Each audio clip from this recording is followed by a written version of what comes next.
नमस्ते दोस्तों, मैं हूं आपकी एस्ट्रोलॉजर फ्रेंड शिक्षा। और आज मैं आपके सामने फिर कुछ अचूक नुस्खे लेके हाजिर हूं। तो मेरा पहला उपाय आज का ये है कि घर में किसी भी प्रकार से पानी की वेस्टेज ना करें, क्योंकि जो पानी है जीवन है, जल ही जीवन है ऐसा हम कहते हैं। और पानी ही लक्ष्मी भी है, लक्ष्मी जी के सारे स्वरूप हैं, धन धान्य संतान विजय। तो जिस घर में पानी की अनावश्यक रूप से वेस्टेज होती है, उस घर में अनावश्यक रूप से पैसे का खर्चा होता है, आपकी सेविंग नहीं जुड़ती है और कहीं ना कहीं आपके बैंक बैलेंस में कमी आती है। दूसरा ये है कि घर में कई लोग गणेश जी की स्थापना द्वार पे करते हैं, जो कि बहुत अच्छी चीज़ है, करनी भी चाहिए, उससे शुभता आती है घर में। लेकिन गणेश जी के बैक साइड में सेम टू सेम मूर्ति या तस्वीर लगा देनी चाहिए, क्योंकि गणेश जी अपने में सारी शुभता सारी वो समाहित किए हुए हैं। तो जो नेगेटिव है वो उनके पीछे चला जाता है, ऐसा शास्त्र कहते हैं, पुराण कहते हैं। इसीलिए गणेश जी को द्वार पे लगाएं तो पीछे दूसरे गणेश जी सेम लगा लेने चाहिए, ताकि हमारे घर की तरफ गणेश जी की पीठ कभी ना हो। तीसरा, दिवाली पर जो लक्ष्मी और गणेश जी की पूजा लोग करते हैं, उसका विसर्जन कभी बाहर ना करें। कई लोग जैसे मिट्टी के नए गणेश जी लाते हैं या पाना भी है, तो उसका विसर्जन बाहर नहीं करना चाहिए। लक्ष्मी जी से संबंधित चीज़ों का विसर्जन कभी भी बाहर नहीं किया जाता है, इसीलिए उसका विसर्जन घर में ही करें, गमले की मिट्टी में या किसी भी शुभ जगह। या गमला भी नहीं है तो एक मिट्टी का गमला ले लें, अगर मान लीजिए खुली ज़मीन नहीं है, और उसी में करना चाहिए, ताकि वो घर की घर में ही रहे, वो मिट्टी में मिट्टी डिज़ोल्व हो जाएगी। चौथा ये है कि जब भी हम पूजा पाठ करते हैं और कोई मंत्र बोलते हैं, तो मंत्र जाप को ऐसे ही नहीं करना चाहिए। एक तो उसका निश्चित समय होना चाहिए, जैसे अगर आपको शाम को 6 बजे समय मिलता है, तो अगले दिन भी आपको उसको 6 बजे ही करना पड़ेगा।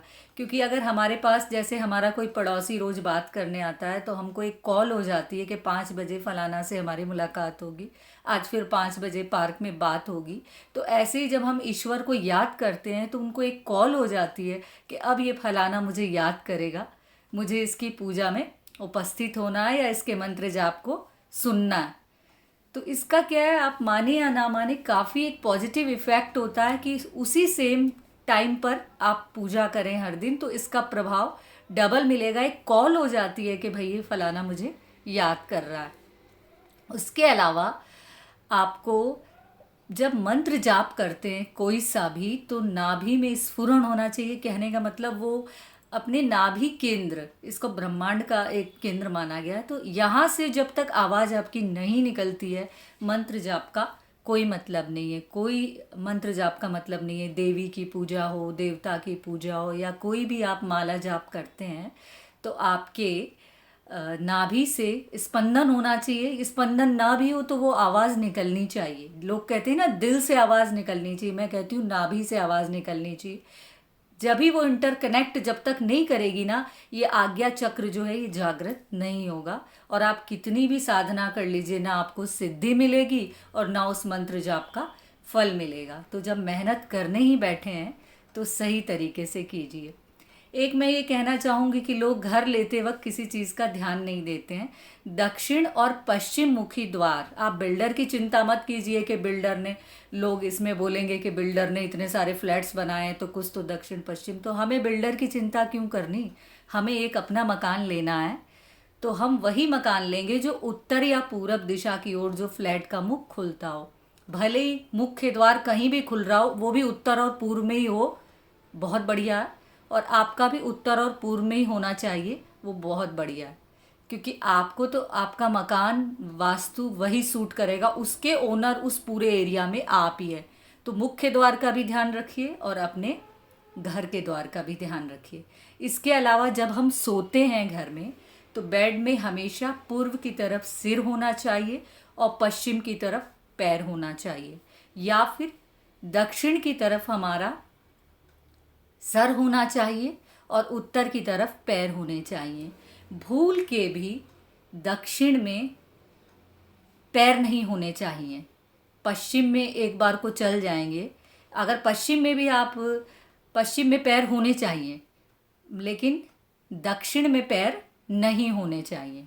यही एक सोने का भी तरीका है, इससे भी निगेटिविटी बढ़ती है अगर आप गलत तरीके से सोते हैं। दक्षिण मृत्यु का द्वार है, इसलिए दक्षिण की तरफ पाँव करके कभी नहीं सोना चाहिए, वो तो बिल्कुल गलत है। यानी उत्तर में सर नहीं रखना चाहिए, वो डेड बॉडी का रखा जाता है, तो इस बात को आप लोग नोटिस करके रखें। तो हम जीवन में कई गलतियां ऐसी करते हैं जिनसे हमारे यहाँ धन का प्रवाह रुकता है, रोग आदि आते हैं। और एक घर में बड़ी बड़ी मूर्तियों की तो क्या, छोटी मूर्ति की भी पूजा नहीं करनी चाहिए, क्योंकि शास्त्र कहते हैं अंगूठे के खंड से भी छोटी मूर्ति होनी चाहिए। घर में प्राण प्रतिष्ठा भी नहीं करनी चाहिए, मंदिर में ही दर्शन करने चाहिए, मंदिर में ही पूजा की जानी चाहिए। घर में आप तस्वीर रख सकते हैं, कोई लेमिनेट करवा के फ़ोटो रख सकते हैं, और अगर मूर्तियाँ रखी हैं तो बहुत छोटी छोटी होनी चाहिए। कई लोग घर में शिवलिंग रख लेते हैं, जो कि रखना ही नहीं चाहिए, ये महापाप है।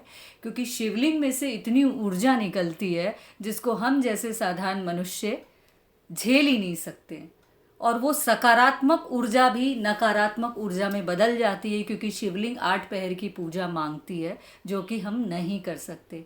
इसीलिए भूल करके भी शिवलिंग घर में ना रखें, ना शिव जी की तांडव वाली कोई मुद्रा रखें, ना शिव जी की कोई खड़ी मूर्ति रखें। यहाँ तक कि मैं तो कहती हूँ त्रिशूल भी नहीं रखना चाहिए।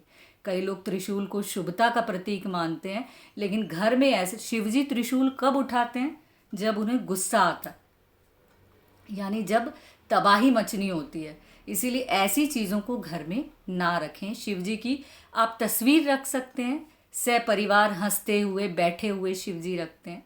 इसी प्रकार से लक्ष्मी जी की भी बैठी हुई ही होनी चाहिए, और विष्णु भगवान के साथ हो अति उत्तम है। उसके अलावा गणेश जी पे जो पूजा की जाती है गणेश जी के साथ, उसमें सरस्वती माता की मूर्ति भी अनिवार्य है, क्योंकि लक्ष्मी देवी महालक्ष्मी ही जगत की जननी है, तो ये सारे रूप उन्हीं के हैं।